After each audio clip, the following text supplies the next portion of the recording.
Robot vacuum लेना worth है या सिर्फ एक हाइप है? मैंने 2 महीने रिसर्च करके इकोवैक्स डीबॉट N30 ओमनी प्रो लिया। इस रोबोट को मैं 1 महीने से यूज कर रही हूँ और जो भी मैं शेयर कर रही हूँ वो सिर्फ मेरा पर्सनल एक्सपीरियंस है। ये स्पॉन्सर्ड वीडियो नहीं है, बस ऑनेस्ट फीडबैक है। जब मैं ये रोबोट लेने का प्लान कर रही थी, मैंने यूट्यूब और ऑनलाइन काफी सर्च किया, लेकिन अपने डाउट्स के क्लियर आंसर्स मुझे इजीली नहीं मिले।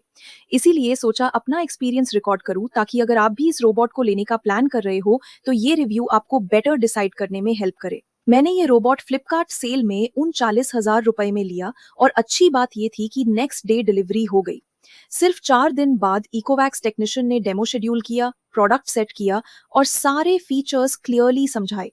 डेमो वीडियो मैंने अपने चैनल पे ऑलरेडी अपलोड किया है, देखना हो तो लिंक डिस्क्रिप्शन में है। डेमो के बाद मैंने रोबोट डेली यूज करना स्टार्ट किया और मल्टीपल क्लीनिंग मोड्स टेस्ट किए। मेरे एक्सपीरियंस में बेस्ट रिजल्ट्स तब मिलते हैं जब पहले आप कंप्लीट वैक्यूम साइकिल चलाओ और उसके बाद मॉपिंग सेपरेटली स्टार्ट करो। जब भी मैंने वैक्यूमिंग और मॉपिंग एक साथ ट्राई किया, रिजल्ट उतना इफेक्टिव नहीं था। और हाँ, अगर थिन और लॉन्ग फरी डोरमैट्स हैं तो उन्हें पहले रिमूव करना बेटर है। रोबो थिक डोरमैट्स क्लीन कर लेता है, लेकिन बेटर क्लीनिंग के लिए मैट्स हटा देना एडवाइजेबल है। चलिए अब बात करते हैं रोबोट के प्रॉस पर, वो चीजें जो मुझे सबसे ज्यादा पसंद आई। वैक्यूमिंग परफॉर्मेंस इंप्रेसिव है। छोटे food crumbs, puffed rice, small food particles, medium sized food particles, छोटी onion wraps, long hair strands, ये सब रोबोट इजिली सक कर लेता है। लेकिन जो चीजें ये पिक नहीं कर पाता वो है बड़े जंक पार्टिकल्स, जैसे चॉकलेट रैपर्स, प्लास्टिक पीसेस या बड़े साइज के पेपर बिट्स। बेटर क्लीनिंग के लिए इन्हें पहले रिमूव करना जरूरी है। मैपिंग और सेंसर्स स्मार्ट हैं। एक बार मैप हो जाने के बाद सेंसर्स स्मार्टली काम करते हैं, डस्ट डिटेक्ट करते हैं और रोबोट सिस्टमैटिकली क्लीन करता है बिना सेम स्पॉट बार बार रिपीट किए।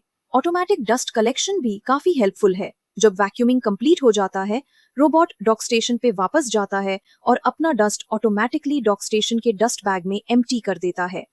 ये काफी हैंड्स फ्री एक्सपीरियंस बनाता है, क्योंकि मुझे डेली डस्टबिन हैंडल करने की जरूरत नहीं पड़ती। मुझे बस 30 दिन से 40 दिन में एक बार डस्ट बैग एम्प्टी करना होता है।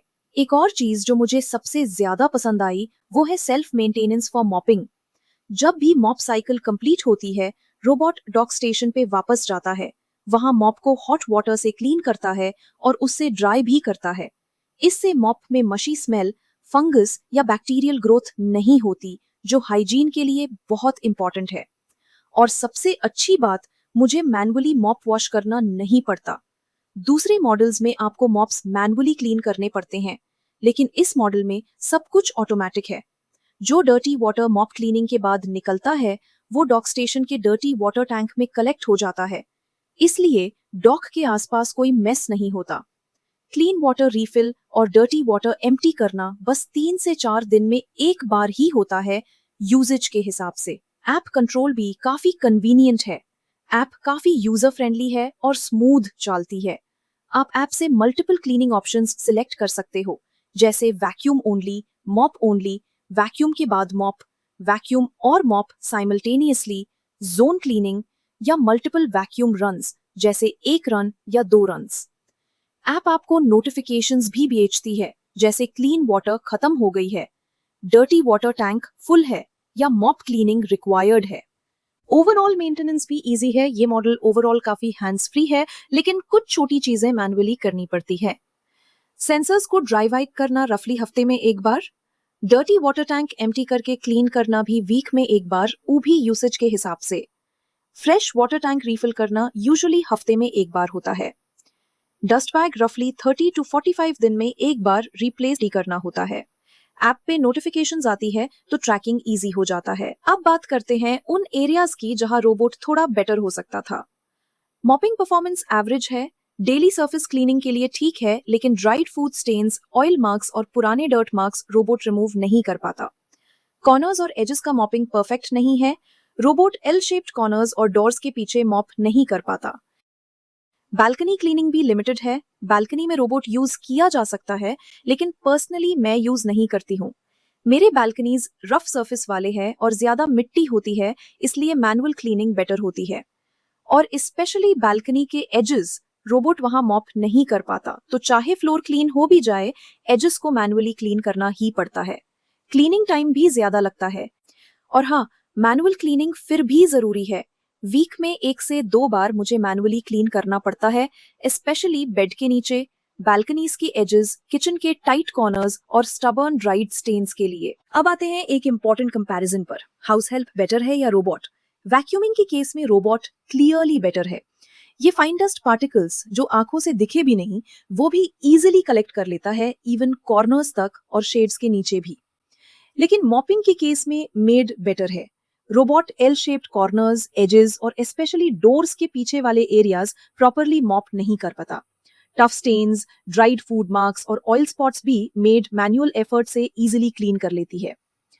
तो सिंपल है, वैक्यूमिंग रोबो से बेटर होती है, मॉपिंग मेड से।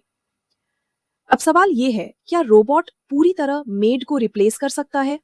मेरे एक्सपीरियंस में नहीं। रोबोट डेली मेंटेनेंस क्लीनिंग के लिए परफेक्ट है, लेकिन पूरी तरह मेड को रिप्लेस नहीं कर सकता। हमारे जैसे 2 अडल्ट्स और एक टॉडलर की फैमिली में भी वीक में कम से कम 1 बार मैनुअल क्लीनिंग करना जरूरी है। मैनुअल क्लीनिंग डीपर होती है, टफ स्टेन्स हैंडल करती है और हर कोने तक रीच करती है।